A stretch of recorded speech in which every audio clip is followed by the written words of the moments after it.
Right now, the U.S. Justice Department is charging a government contractor with stealing classified information from the National Security Agency.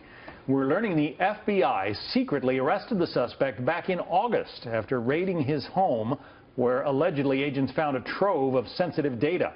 Here's White House Press Secretary Josh Earnest. I think any time that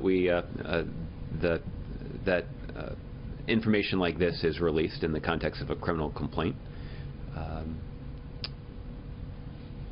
the federal government is reminded of how important it is to be vigilant about protecting the national security of the country and information that is relevant to our national security. So this is certainly a situation that the Department of Justice takes seriously. Joining us now, one of the journalists who helped break this story, Matt Apuzzo, a Pulitzer Prize-winning correspondent for the New York Times. Matt, it's good of you to spend some time with us today. Great to be here. He was arrested in August. Why are we just finding out about it now? What was the government's motivation in keeping it secret? Well, they kept it secret, and the defense actually, it appears that they went along with keeping it secret. He was arraigned in secret, which means he showed up in court, and that was kept hush-hush. The government's trying to figure out the scope of this.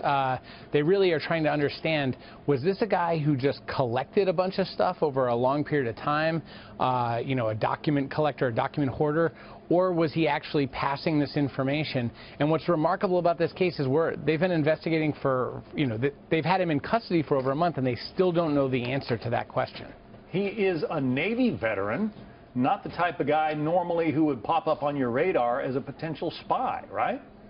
Yeah, he doesn't fit the profile of your typical insider threat, and the folks we've been talking to who know him, you know, say he's definitely not a he doesn't have political grievances with the United States that would make him, you know, more of an Edward Snowden type, where, you know, he's bringing stuff forward that he opposes.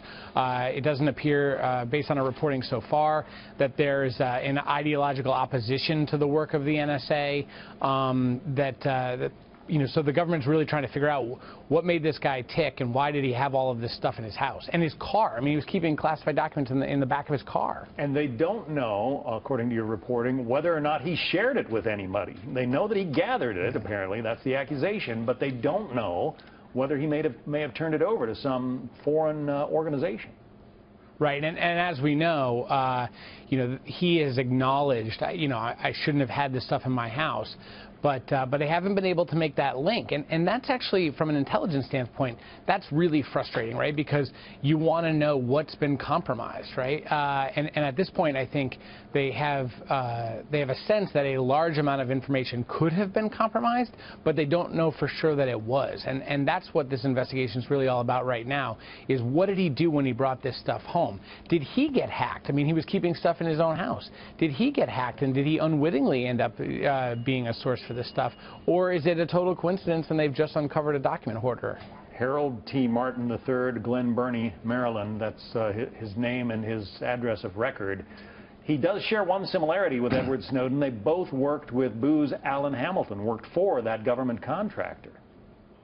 Yeah, and, you know, obviously a lot of pressure on Booz Allen right now. They've said they're cooperating with this.